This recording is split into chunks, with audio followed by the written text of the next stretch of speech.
Just good questions this week. Hope everyone had a good mini break.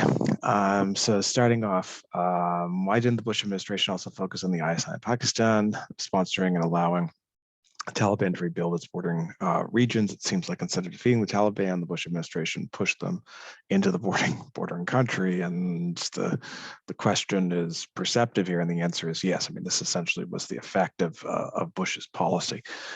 This is Bush with General Musharraf, who basically was running Pakistan during Bush's time in office. And this, I think, in retrospect, there were sort of two policy failures by Bush. The first was that he wanted to move as quickly beyond Afghanistan into Iraq, and so never quite finished the conflict in Afghanistan. But secondly, a lot like the Reagan administration, think back to their policy in Afghanistan, there was this sense of outsourcing U.S. policy towards other regional actors, in this case Pakistan, but also to a certain extent Uzbekistan in the north, which minimized U.S. casualties, which is always, for understandable reasons, a very important goal of U.S. foreign relations. And pushing Musharraf, who's in a complex position himself. He's a military leader who had overthrown a democratic government in 1999. The Bush people don't want to push Musharraf too much, because the risk would be maybe an ISI coup in Pakistan that would bring a more hostile government to power. So in effect, the administration chose to not really place any significant pressure on the Pakistanis, and this, in the end, turns out to be disastrous. I mean, the U.S. on the one hand is funneling tons of money to the Pakistanis, and on the other, an arm of the Pakistani government, albeit one that I don't think really was under Musharraf's control, is safeguarding bin Laden after 2000, and at the very least after 2003. Was Bush removing Saddam from power looking for a short-term victory to push his national security agenda? Yes and no. This is Bush with Vice President Cheney and Secretary of Defense Rumsfeld.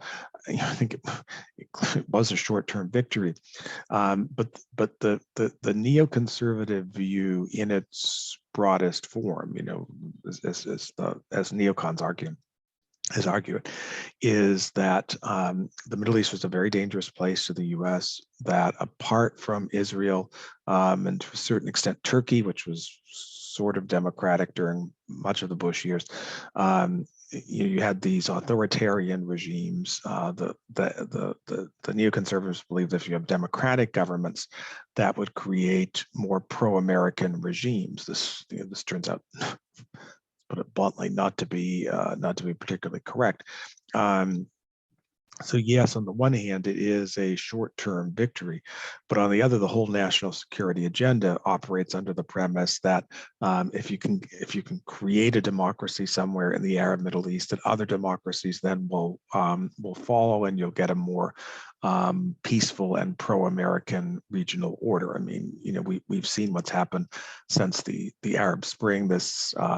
This philosophy, that a more democratic Arab Middle East is necessarily going to be a more pro-American Arab Middle East, has proven not to be the case. But I think the Bush people, seem to have really believed this. So it was short term. They wanted something in a kind of immediate vision to detract from the difficulties in Afghanistan. But the whole core of the policy was that once you got one democracy in the region, that would have a kind of domino effect, and then you get more democracies in the region. Of course, as we know, this doesn't really happen with the invasion of Iraq. It sort of happens with the Arab Spring, but that's beyond the Bush years. Are there any distinct parallels between the instances of war crimes transpiring in Vietnam and Iraq? Here, this is a really interesting question. My sense is frankly no. It's undeniable there were war crimes both in Vietnam and in the Iraq War. This is a photo of the outside of the Guantanamo camp. To me, the key difference is that in Vietnam, there were the Johnson administration is conscious of its shortcomings. I mean, the use of Agent Orange in Laos and in South Vietnam. The Nixon administration is conscious of its shortcomings. We have the unauthorized invasion of Cambodia. So I don't want to whitewash their policies in any respect. Certainly not my intent. That said, if you look at what's happening with Guantanamo, here you have an attempt to evade both domestic law and international humanitarian law as basically, it's the core element of how to treat prisoners captured on the battlefield in Afghanistan. And I just don't think that there's anything comparable to that as a consistent. Again, there are these, the closest thing might be Nixon's invasion of Cambodia, but at least Nixon's invasion of Cambodia, which was not authorized by an act of Congress, that's where it causes problems. There is there was a threat here. It's not a militarily invalid operation. Whereas, with Guantanamo, the idea is, all right, we're going to take these prisoners, we're going to put them in Guantanamo. By putting them in Guantanamo, that will ensure that they're not on U.S. soil, and therefore they're not subject to constitutional guarantees. The whole thrust of the policy was to create a detention philosophy that would avoid either domestic or international legal skepticism. So I would say here that Iraq/Afghanistan is worse on the potential war crimes angle. Did the CIA versus FBI issue during W's term carry into foreign policy affairs for later presidents, or has that debacle been rectified? Again, a good question, and it has been rectified in large part, I think, due to the work of this group. This is the 9/11 Commission, which, we live in such a polarized time politically. This is a 10-person commission, 5 Democrats, 5 Republicans, and they work cooperatively and they make concrete suggestions. And one of them is to ensure that there's greater intelligence cooperation between FBI and CIA, that this wall that was created in the aftermath of Watergate and strengthened, several times thereafter, most recently in the Clinton administration, will go away, at least to the extent that it will facilitate compromise, sort of coordination between the two agencies when it's necessary.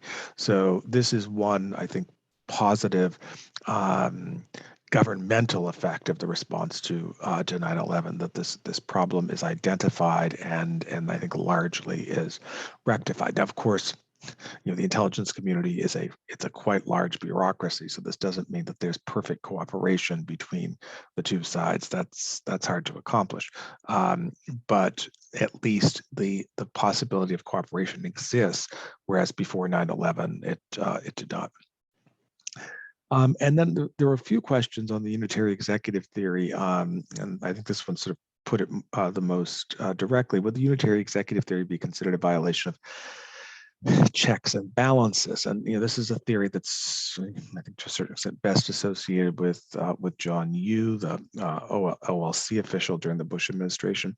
And of course, the unitary executive theory is it's not easy to, it is kind of inconsistent with checks and balances. I would argue that there are two factors that are important to consider. The first is a contextual factor, which is that if you think of the Cold War, you have a very aggressive executive branch for around 30 years. Then Congress starts to claw back some of the power and expand, become more aggressive in the 70s and 80s. So to a certain extent, what the unitary executive theory is basically saying is, we don't like what Congress has been doing.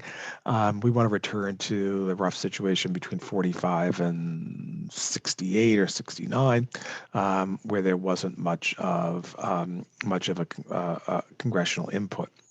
So the context here does matter. It's not as if they're just coming up with this out of the blue. This is in some ways a backlash against a more aggressive Congress that we see in the 30 years or so before the Bush administration takes office. Secondly, the unitary executive advocates, of which I'm not one, but the argument that they make, it's not a frivolous argument. The argument is basically, they say, look, in the Constitution, it says the president has an obligation to take care that all of the laws are faithfully executed. That they can cite back to a 1936 Supreme Court decision dealing with the FDR's Neutrality Act in a war between Bolivia and Paraguay called the Chaco War. And basically say, look, the Supreme Court has argued that the executive branch is the public spokesperson for the government on foreign affairs. And that if you look at it this way, the executive has to have authority to ensure that the Constitution is implemented, is executed, and outside of the bounds of congressional or judicial activism. Again, I don't think this is a persuasive interpretation of the Constitution, but this is the argument that they're making.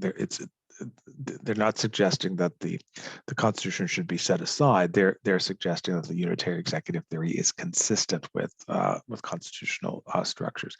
But to me, the best way of looking at this is basically as part of this context of saying, we advocates of the unitary executive theory, we much prefer the situation that existed in the 50s and early 60s, where Congress tended to be weaker, and this is a way to return to that system. So that's all the questions we have for this week. Hope everything is going well for everyone, and I'll see you this week in the discussion groups.